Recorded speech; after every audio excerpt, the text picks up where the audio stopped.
Rowdy star summer కి finishing touch ఇవ్వాలనుకున్నాడు. దానిలో భాగంగా కొత్త పోస్టర్ రిలీజ్ చేసి కాన్ఫిడెంట్ గా ఉన్నాడు. కానీ అదేంటో వీరమల్లు రాకతో బెస్ట్ ఫినిషర్ ఛాన్స్ విజయ్ దేవరకొండకి లేకుండా పోతుందా? విజయ్ దేవరకొండ కింగ్డమ్ సినిమా మే 30న రిలీజ్ కాబోతోంది. ఈ పిక్చర్ తో రౌడీ స్టార్ కంబ్యాక్ అవుతారని అంతా అనుకుంటున్నారు. విజయ్ సరైన సక్సెస్ చూసి చాలా కాలమైందే. దర్శకుడు గౌతమ్ ఈ సినిమాతో తన రేంజ్ మరింత పెంచుకుంటాడని అంతా అనుకుంటున్నారు. కింగ్డమ్ సినిమాకు సోలో రిలీజ్ మాత్రమే ఉంటుందని ఎవరూ పోటీకి రారని అనుకుంటున్న టైంలో మెగా దమ్కి గట్టిగా తగిలేలా కనిపిస్తోంది.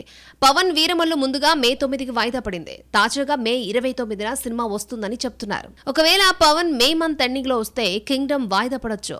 అయితే ఇక్కడెక్కడా వీరమల్లును మే నెలాఖరును తెస్తారని ఇప్పటివరకు నిర్మాత ఏఎం రత్నం అనౌన్స్ చేయలేదు. కాకపోతే పవన్ డేట్స్ అడ్జస్ట్ చేయలేని కారణంగా సినిమా లేట్ అయితే మే నెలాఖరున రావచ్చనేది ఒక అంచనా.